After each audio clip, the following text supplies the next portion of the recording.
We'll just make sure that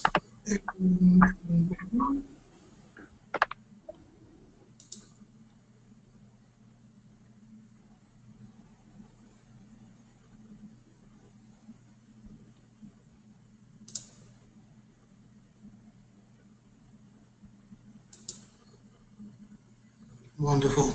So let's get started. Good afternoon, everyone. My name is John Matthew from Impact Innovation Group, and we're working with the Queensland Government to deliver a series of webinars on behalf of the Office of Small Business. Today's webinar topic is Handling Uncertainty in Small Business with our guest presenter, Trehan Stenton from Dental Care Xtra and Moranbah Traders. Just while we're waiting for other people to connect into the webinar, I'll go through some of the tools we'll be using for those people who haven't used a webinar with the Citrix GoToWebinar systems before.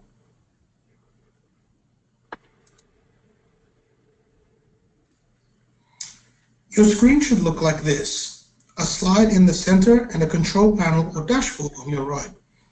This control panel will collapse automatically when you're not using it. So to keep it open, just click the View menu at the top and uncheck Auto Hide Control Panel.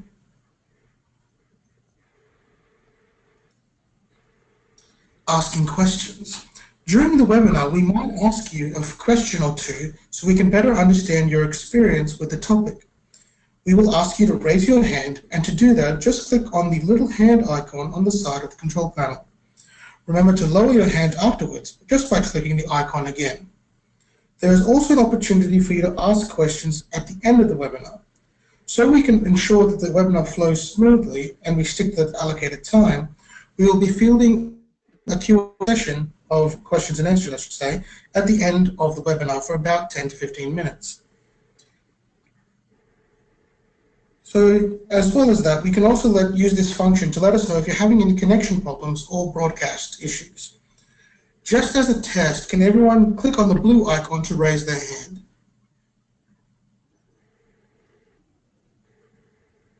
Wonderful, wonderful. Thank you very much.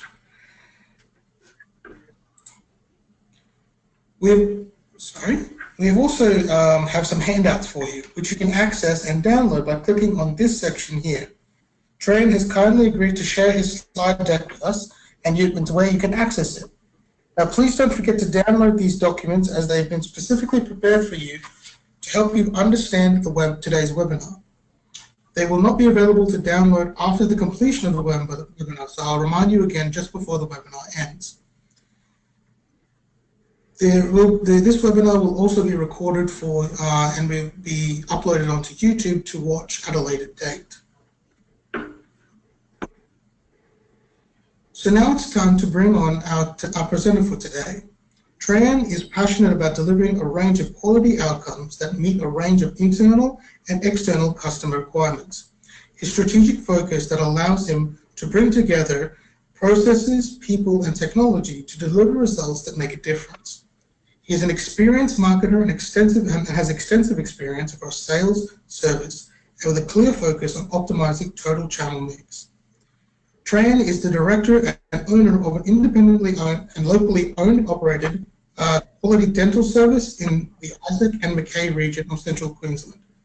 He was jointly responsible for the establishment from the ground up of 4 dental practices in Moranbah in 2013.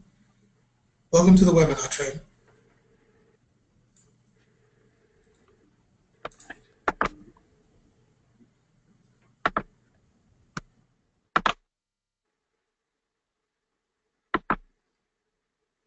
Good afternoon, everybody. My name's Trehan Stenton, and I'm very pleased to have you join me here this afternoon on this great day up in Mackay to talk about innovation and hopefully give you some tips and pointers around how to harness innovation and use it to the best of your business ability with a few reality checks that hopefully you can learn from my mistakes or learnings that I've taken during this process of building a practice over the last 5 years.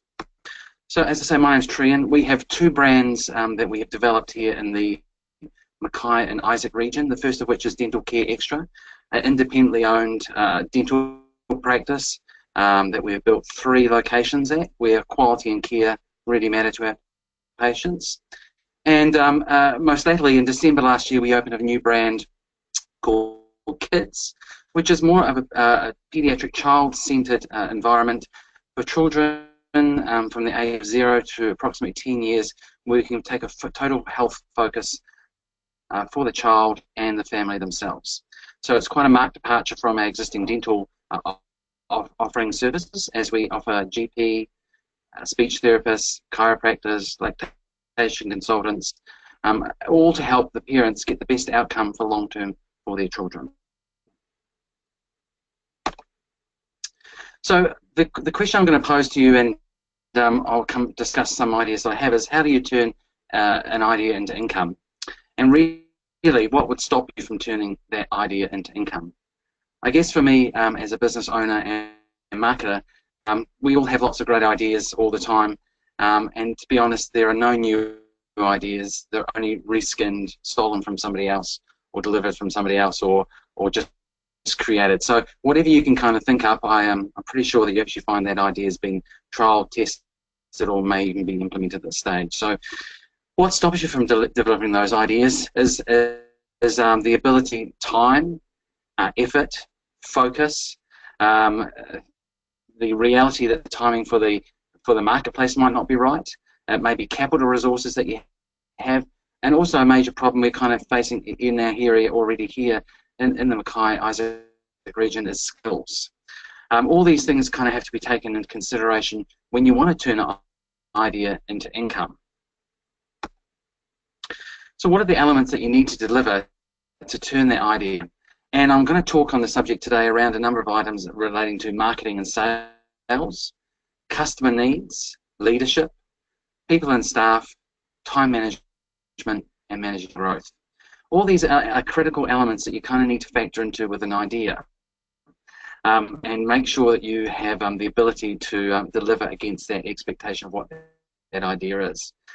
Having the ability to manage these is very challenging at the best of times, particularly around the HR component can be very challenging if you are developing a new idea and trying to get people on board to actually understand the value of what you're delivering and get them to buy into the vision itself. Marketing and sales is a really interesting part of it, and a lot of it is actually in the proposition correct, so that you know what you're actually delivering, or what your idea is, delivers against the customer need. There's no point in creating a product or service unless it's going to meet a specific need and you understand what that need is and what the triggers are to do that. Customer needs. Do you all kind of know what your customer needs are and how you can actually harness those?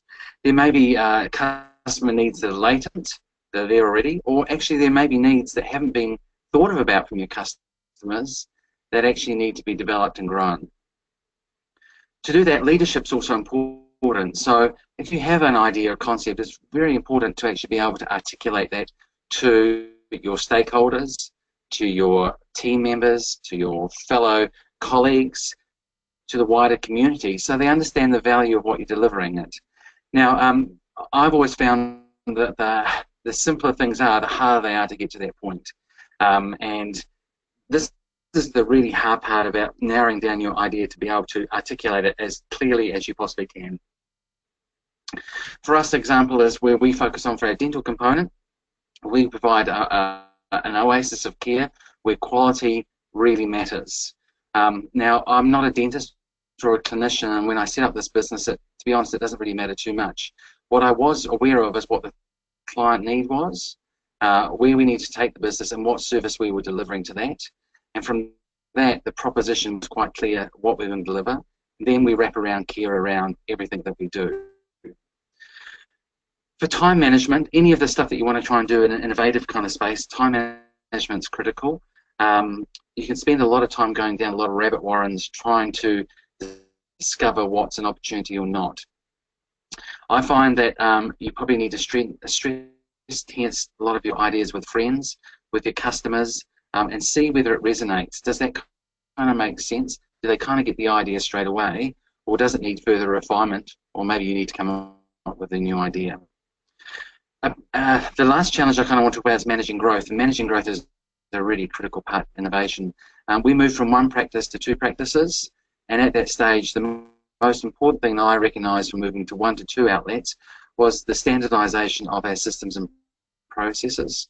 Can't stress enough in terms of being able to know exactly what your standard processes are in terms of front office, back office, in-room processes, and have those documented and making sure that the staff will understand that and then how they roll out. If you don't kind of do that and have the measurements in place, you're really flying blind a lot of the time and are not quite sure whether you're hitting the mark or not. So managing growth for yourself and the business is very critical. Where do you get your ideas from? It's a really good question, and I'm in the dental industry or the health industry, but I really don't get my ideas from the health or dental industry. I benchmark my service experience or the care that we deliver based on all the experiences that I have throughout an entire year or an entire journey of experiencing things. So when I talk to my staff about what our competition is, I don't really consider other dentists. I say, well, what's the experience that you have when you fly? And how they greet you when they welcome you on board. If I'm ringing American Express call centre, but I have a card issue, what's the experience I get from them? What's the local experience I get from a retailer here in Mackay that's really good service? Because when we think about our customers, they're not judging us on our industry type, and well, if I go and visit a dentist, I should only experience this type of care or attention. They are judging your service based on the whole entire experience that they're actually delivering. So I invite you and want you to stress test your own business about what kind of service are you actually delivering and where do you get your ideas to deliver that. And maybe globally, you might be searching globally for offshore companies, you might have had a great online experience, you might have a great telephony experience. That's where I kind of get my ideas from in terms of implementation, and then think about how I convert it back to my business. What do you do with that idea?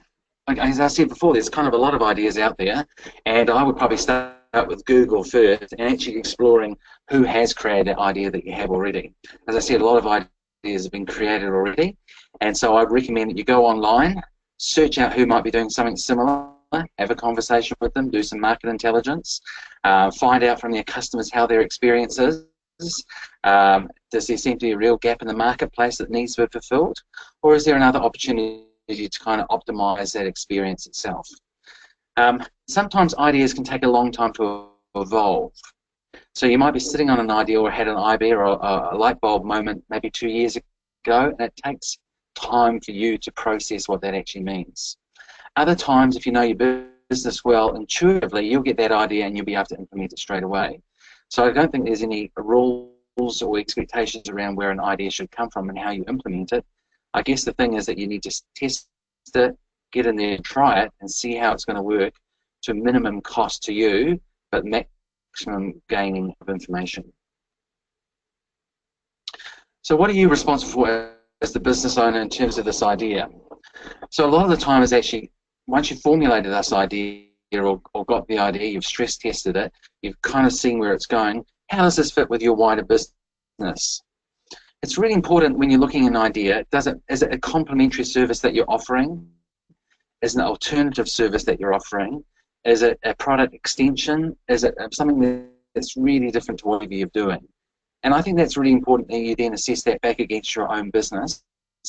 And does this idea or concept meet your strategy?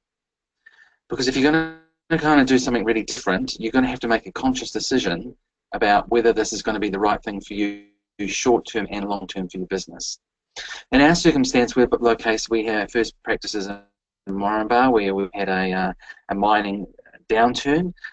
So we had to look at kind of extending our services out across the region. Now, in the dental industry, it's very competitive.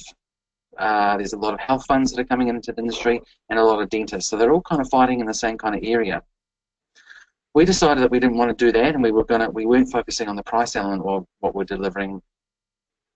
Never mind that we're actually kind of being able to deliver the quality that we need to do, but also that we were actually able to deliver the quality that we want back for a wider scope of services.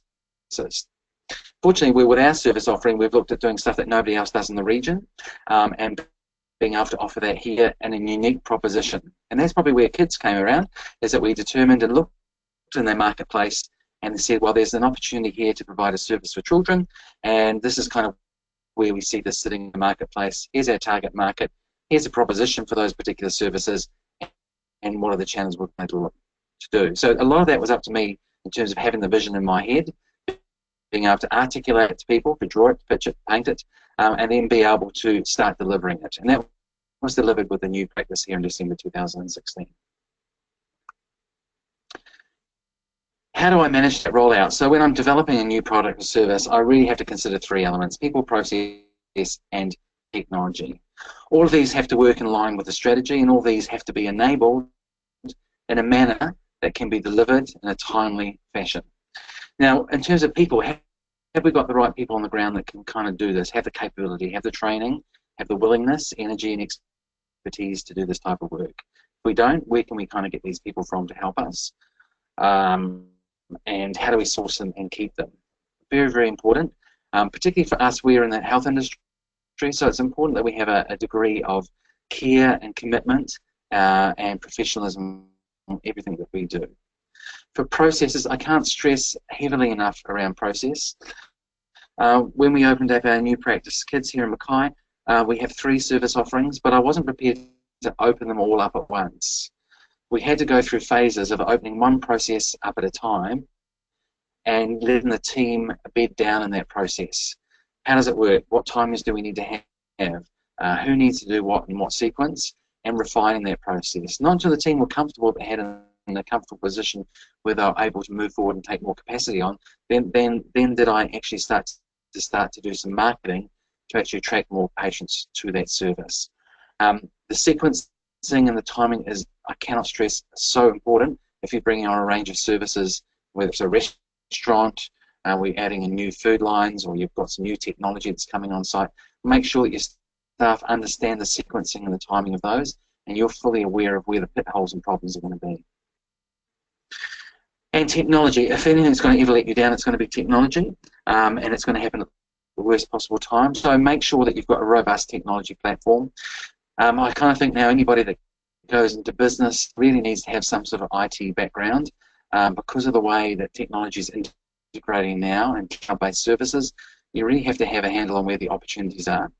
Technology for me enables 2 kind of things. One, driving a great patient experience through visualization, through the way in which we handle inquiries. And to that end, we are now developing a customer relationship management tool. We're probably one of the first dentists in Australia to use this technology to enable us to communicate and manage our patients. And the second bit of technology is around process improvement. Technology can either be an enabler or a disabler. Depends on the type of technology that you have and the way in which you're using it. Select your technology very carefully. Look at its integration points. Does it have an API? Can I feed data in and out of it? How flexible is it? Is it based onshore or offshore? And if it's onshore, have you got the local support that you need for technology? Very, very critical part of any business moving forward, and it's a big investment that needs to be taken into consideration, not only the technology itself, but also the insurances that you need to have in place in terms of covering things when they go wrong.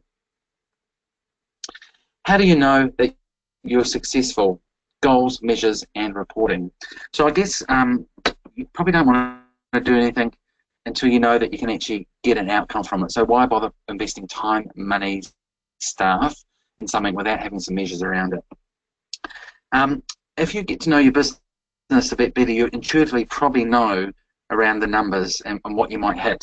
And sometimes you need to stress test that. So previously I've used a mentor and the Mentoring for Growth program, which was an excellent way of me being able to validate my ideas and concepts with somebody that is not part of the business but has a business acumen that can assist you. I can't stress how important that is as well, because at times when you're working in your own business, you tend to become relatively insular and it's hard to see the tree for the woods. So I would recommend that you kind of help somebody validate your ideas and also help you work out some measures. So goals, measures, and reporting. I think if you're going to implement new things, you need to have a quick method of getting feedback, and you need to be able to get it quickly from staff, from customers. We implemented here every day that we have a patient here, we're doing surveying every patient. So if there is a problem occurring, that we can jump on it relatively quickly and address that problem. Now, problems are always going to occur. It's about how you deal with that problem and jump on it as quick as you can to get resolution for the patient. So focus on what you can do. And reporting is a really critical bit. I mean, I've been working on reporting for 5 years now, and it's still not the area that I really want it to be.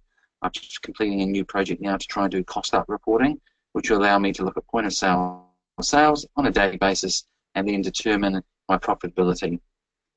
That will then help me determine my marketing spend, because I'll know what the profitability of the product is and what I need to push. So make sure you've got enough open data that allows you to get this core information that you need to do about being successful in your business, which reporting will allow you to do.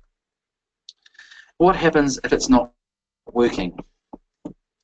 It's a really good question, and at times you need to be able to either kill it really quickly, or stick with it, or modify it, and that's a really hard call. And there's no set answers to what you should do.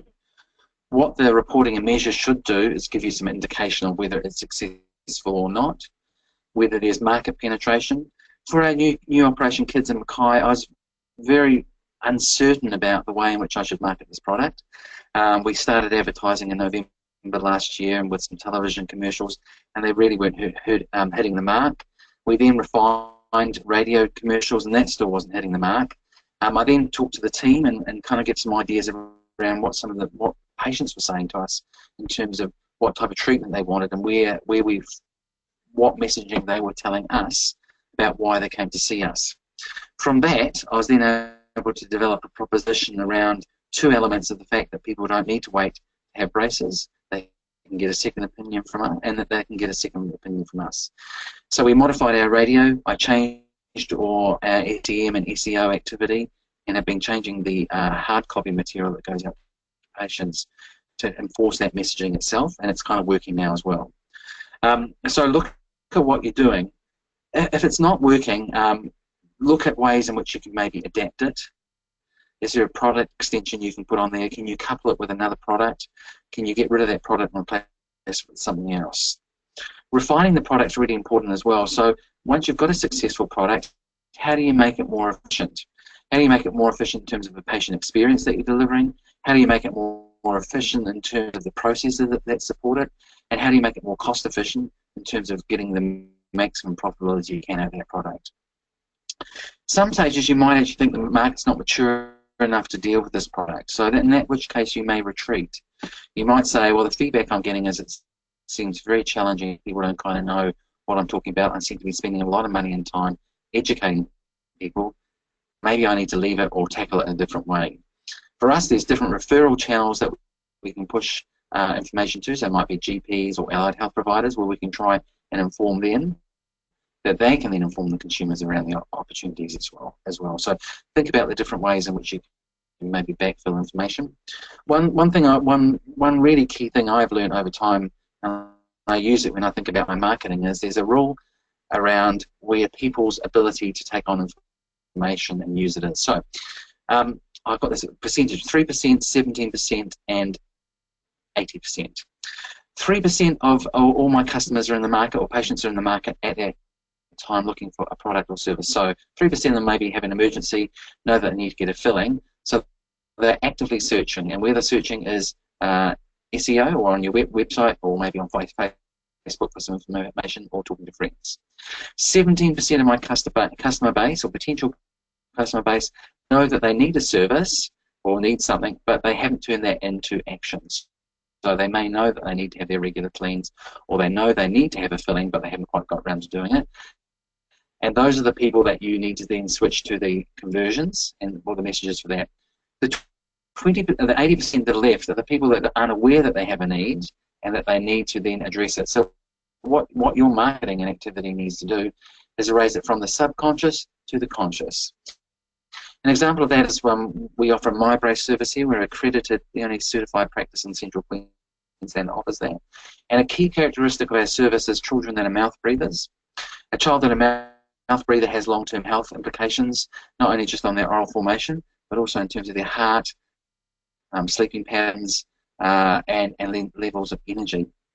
What we've had to do is a whole stream of work we're still working through around asking and checking with parents that they actually check that their kids are not mouth breathers, and looking for the symptoms that indicate that they are a mouth breather, and then make them aware of the issues that require for, that implications of our mouth breathing, and then what actions they need to do to correct it. So we're kind of working on the 80% of the market who may not be aware of the fact that mouth breathing is an issue for their children, and then stepping them through to the 17% where they now are consciously aware of it, and now we need to prompt them to doing something to move them to the 3%. So always kind of think up that scale in terms of when I'm delivering a products or services, in which part of the market, how mature are they, how informed are they, and therefore what messaging and where do I put that message. If it's not working, take the learnings from it and that's why reporting is really important, so you kind of know what your business is doing, and from that point you can then work out what you need to do or don't need to do in terms of delivering the best outcomes for that. So if you've got an issue not working, kill that product, move on. You don't want to waste money on it or time. Look at what for the next innovation will be, or maybe you're going to hold off for a while. Don't be afraid to do that. It's not a matter of you not being successful. It's a matter of recognizing that it won't work as early as you can and being successful by admitting it and moving on with it. People and staffing is always a challenge for us running businesses, and the challenge is about how you empower your staff to almost take ownership and make the decisions for themselves, I guess, is what we're trying to do at the end of the day. As much as we can, I try and encourage our staff to understand what the vision for the business is, see their important role that they play in delivering that vision, and then letting them get on and do it. For us in the healthcare industry, and we deliver some fantastic outcomes for our patients, that's where we have to kind of keep on focusing on, is those outcomes of what we deliver back to our customers or our patients. For our team, they acknowledge that, and that's kind of what drives them along. The challenge is, when you've got staff turnover or you bring new staff on board, is getting them up to speed, making sure that they're consistent in the way they do that, which is really through training and recruitment. I kind of guess we get a lot of our staff actually coming through as patients who kind of see the work that we do and kind of want to be part of it. So we're kind of lucky in that respect. But for trying to recruit people, it's very challenging, and I only recommend that you have a very structured way in which you do the recruitment and onboarding, which includes guidelines, your policies and procedures, that it's very clear up front. The risks of not doing this in terms of your reputation and also legally are significant. So I've actually outsourced some of my HR component to an organisation that will indemnify me to help me manage it, which is really great, and they're taking a lot of pressure off me, and know that I have expert advice whenever I need to get it. And pragmatic, I guess, as you grow into the business, you take on the stress of running a business, which it is stressful. You have to be more pragmatic about things and try and work out what you actually need to do and how you manage stuff. Don't take stuff to heart. From my perspective, I'm running a business, and that's the way I think about it. And I don't like to take it personally. And if somebody tells me my idea is rubbish, or there's a better concept of how something should be done, I'm not going to take that personally as well. I think it's an opportunity that somebody's had the guts to give me some feedback, and then I'll reflect on that and see if it is a great opportunity. So open-hearted, kind of pragmatic and open-hearted to these problems that come your way. There's always opportunities, and there's always a destiny, I believe. So things happen for a particular reason. Kind of go with that a little bit, and just be open to opportunities and what potential solutions are. Time management, keeping sane, probably relates back to the last one. If you're a business owner, you're trying to juggle things, and you've got a family and all sorts of things. How do you balance all that kind of line? So for me, it's really important that we kind of focus on keeping the balance, having some of your own time, get away from work. Do you know what? It will still continue if you're not there for a couple of days. Life will continue and go on, but you need to give yourself some time and space, which then allows you to be more innovative and creative in the long run. If you're kind of bound up too much in the job and it's dragging you down too much, you find your innovative and creativeness will leave. A couple of weeks ago, I was having kind of hard time, and I forced myself to have 1 hour of creativity, and I basically just went on to Shutterstock and created a couple of ads that were just, in my viewpoint, were excellent. I don't know what everybody else thought, but I quite like them. But what that gave me was an hour of creativity that I found that I could vent back out that area after being so process-driven all the time. But I can come back to that and know that you know, I can still deliver the stuff that I need to in a creative fashion.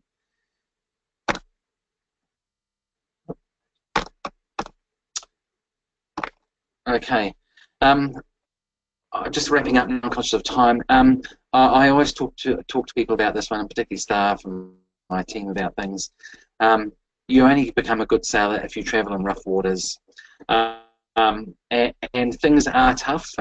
Innovation and creativity is not a easy road to go down. You have a lot of people doubting you all the time, people pouring cold water on you. But really, the reality is that, you know, if you don't try and go through hard times, take those learnings from it, you become a lot better, more resilient as you move forward in the business. I mean, what kind of alternative do you have if you're running your own business and looking innovative, creatively?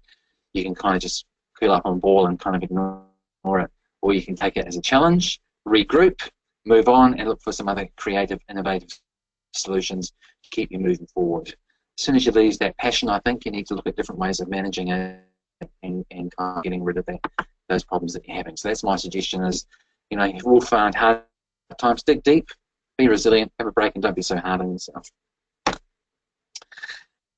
And wrapping up, don't be afraid to innovate for growth. Always look for opportunities for changing stuff. Always question things, question staff, question yourself.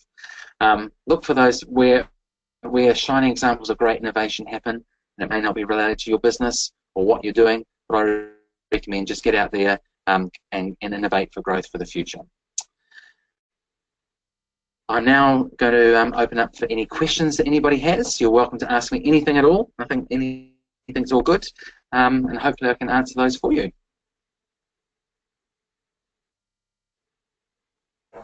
Thank you so much for that, Trehan, for sharing everything today. It was great to hear such relatable and kind of interesting examples and opportunities that we can all take advantage of moving forward. Now, we do have a few questions from a number of people. So if any of the questions that come to you, please feel free to type them in. But we'll start with this one. What do you think is the biggest challenge you find to reaching your target market? Just a really great question. I think in terms of reaching your target market, as I kind of mentioned before, is understanding the customer need, being very familiar with what that need is and how you're going to kind of articulate it. Is it need around convenience, speed, price? Don't always jump to price. A lot of people jump to price, and it's an easy route to take, particularly from a sales perspective, that you can be the fastest to the bottom.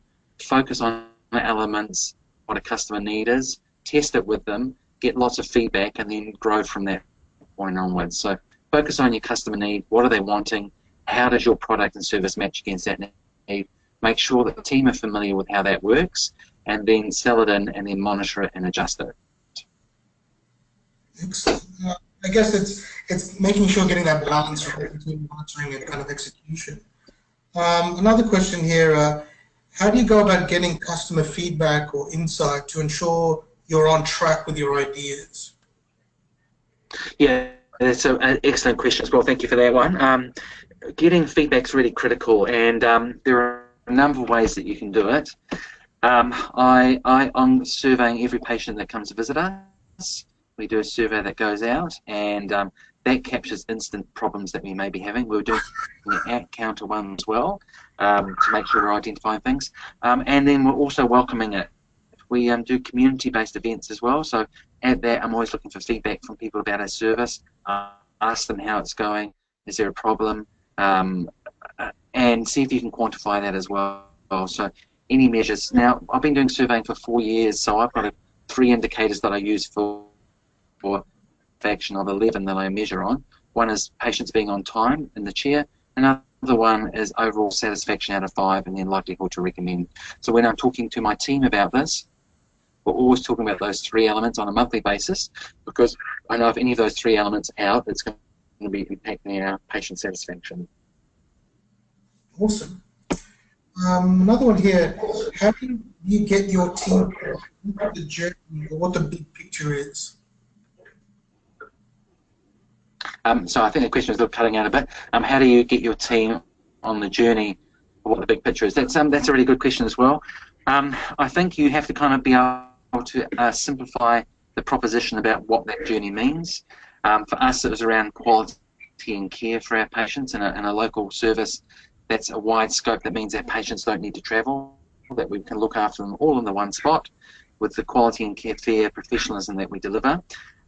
And then we show and give examples of the team of what that means. So we act professionally, we have a contemporary practice that looks modern, and we have a complete service offering. So we kind of articulate all three of those elements to show them what it kind of means and how that is, then how we articulate that in terms of the service that we deliver.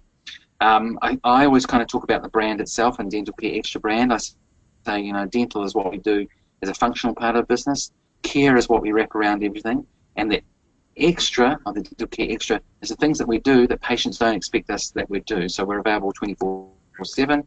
We have a therapy dog, Dexter, who will make the kids nice and relaxed. We'll give them TLC calls, we'll give them hot towels. So it's all those kind of things then articulate and show the team how their role fits in supporting that business direction and goals. And when you bring on new services, and you position it as part of that strategy about where you're taking them, and then they can see how it fits together, so it adds to the proposition for our patients.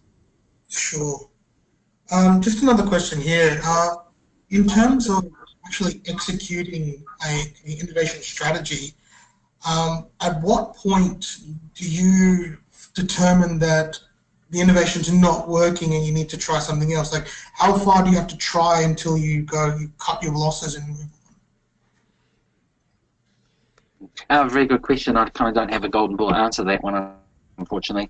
I kind of think you have to look at a couple of metrics. One is the financials and whether you're prepared to throw a lot more money at it a lot longer. How long you're prepared to throw money at it, and what does that mean to the rest of the business if you do that? Will it draw the rest of it down, which you might not want to risk that? How confident are you that it's just a matter of time before this product or service takes off? Or is it around education and market maturity? If it's market maturity, it's very challenging to be able to determine what you're prepared to put into that to try and make it work. You may want to refocus the segment that you're working on. So part of it, if it's not working, you're too broad, or the segment of the target market you're after is not the right one, try a couple of different segments and try the messaging is different. If you still have faith in the product, I kind of would persevere a bit longer, but look at how you can maybe offset the cost if there is a cost associated with that one, or maybe you might want to partner with somebody else to innovate or join forces with somebody to deliver that product in a different way. Yeah. Another question here, how do you determine your minimum startup budget in terms of infrastructure? Sorry, the minimum what budget was that, sorry? How do you determine your minimum startup budget? Oh, shoot.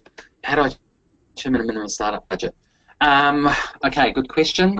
You guys have got some great questions out there. You're way smarter than I am. I kind of, when I do a startup budget, I need to look at a 12-month projection out of what I'm looking for. So I use a tool called lifeplan.com. This is a wonderful online tool that helps me do my business plan, and in that will forecast out my capital costs, my staffing costs, my resourcing costs, and then I need to work out what my financing will be to support that. How much money am I going to chuck into it myself? How much finance can I get? I kind of guess if you know the product well, or you've got a familiar with the marketplace, you can probably have an educated guess. In that case, if you do, I'd get a mentor or somebody else that's kind of been in the business area and has a sense, can validate those numbers for you, because it's a best guess at that time. Look for industry colleagues that you trust that can maybe help you and validate that that's the right kind of cost that you're putting in place, and then maybe add some margin onto that, because things always blow out and the shape always kind of goes a bit weird on you as you build out your business. So you kind of have to have some contingency in place, and then maybe also work out what you want revenue. So I kind of knew when I built out kids what I needed to hit revenue in year one, and what that meant over time. Now I'm tracking behind that at the moment, but I know that I'm going to get there. It's just going to take a little bit longer than what I expected, but I expect to get it where I want to get it within 2 years. And after being in this business for kids for 6 months, I'm kind of recognizing that it is a 2-year project to actually get it into the shape that I need it to, that I'm going to be hitting what my estimates were. So get all your numbers out on the table, validate them with somebody else, see what the industry is doing, road test it, and then kind of get into it. It's kind of my thing. But do it in stages, so if it's not going to kind of work, but you haven't committed all your money or your energy into it, and you can pull back if you need to. Sorry, Trehan, just a follow-up question on that. What was the online platform that you mentioned? Liveplan.com. Liveplan. It's a subscription-based, liveplan.com, subscription-based. It helps you determine the strategy. It just asks you a series of really cool questions. It will pull a one-page marketing page together for you that you can use for investors or the bank, and then it will help you do all the forecasting for your budgets, your expenses and your revenue as well, all into one spot. And then you can push print, and it prints a beautiful little document for you that's a kind of a little Bible that you can kind of walk around with and talk to people about what your business is. Awesome. One final question, just because it's kind of running out of time. How much of your budget should you allocate for innovation, and does that change depending on your size or industry? You guys are very smart. Well, I kind of work to an overall marketing budget that I work on percentage of gross. In there is my innovation. I don't have a specific innovation budget itself. I kind of would wrap that up in terms of a marketing kind of activity in my mind. So if I'm going to develop a product or service, I might wrap a budget against it and say, this is kind of what I want to put into it. If there's R&D in place that you need to do, I think that's kind of a different kettle of fish where you need to go and build that out as part of your marketing plan. But it's hard for me to say. I work on my overall, which is about 5% of gross, is what I'm working on. My marketing budget is what it's going to come out of. Unless I can steal it from somebody else, or somebody else will give me some money, I'll take more if I can. Fair enough. Okay, one last question. Where has the best innovative idea come from Dental Care Xtra? So as in like what come from? Staff member or external or internal kind of sources of innovation? Where's the innovation come from? Was that the question? Sorry. Where was the best innovative idea come from for your Dental Care Xtra business? Oh yeah. Okay. It's kind of a mixture of all sorts of places. I think actually it came from my customers. Last year actually the year before last, we had a picture on Facebook which had a golden retriever lying in a chair on a patient. And I put it on Facebook. Oh, this looks a really nice kind of idea, and it went off on Facebook in our community site, and it really resonated with everybody. And they're like, "Wow, that's a great idea. I'd love to go to the dentist if there's a dog there." I was like, "Oh, maybe there's an opportunity here." So I kind of, for the next 6 months, worked up an idea around having Dexter, the therapy dog, come and join us. So 6 months later, we'd gone through a whole process of engaging the community. What sort of dog do they want? What colour do they want? What breed do they want? So we kind of narrowed all that down. Then what name do you want to call the dog? And so 6 months later, we ended up with a dog, and it's probably the most innovative thing we've kind of done. And we're the only dental practice in Australia to bring officially a therapy dog onto the site, and the kids love them. They love them. The innovation is that the kids come to see Dexter. They don't really come to see the dentist. They just decide that they're going to have to go and sit in the chair. They just come in, and Dexter will give him a lick and brush his teeth. So innovative stuff comes from all over, but that was kind of a really innovative one. And the other most innovative thing I came up with, I'll take credit on this one, is giving slippers to our patients. So they're my best marketing investment, $5,000, and I've got 5,000 slippers, and we go to social events and hand out slippers for women that get drunk at parties, at social parties, because their shoes are so uncomfortable. So, that was a really innovative idea, and I still use it all the time now, and people remember us for our slippers. There you go. Excellent. Well, we'll have to end it there. So thank you, everyone, for attending the webinar. And remember to download the handouts before you exit. This webinar is being recorded and will be uploaded to the Impact Innovation Group YouTube page, should you wish to view it again. You will receive a follow-up email just informing you of different services and opportunities available as part of the Office of Small Business. And if you have any questions or concerns, please give me an email back on the email that you received your initial webinar link to. Thank you everyone for tuning in today, and have a great day. And thank you again, Trehan, for all of your insights on how to be innovative in a small business. Thank you very much, everybody. Have a great day. Have a great one, guys.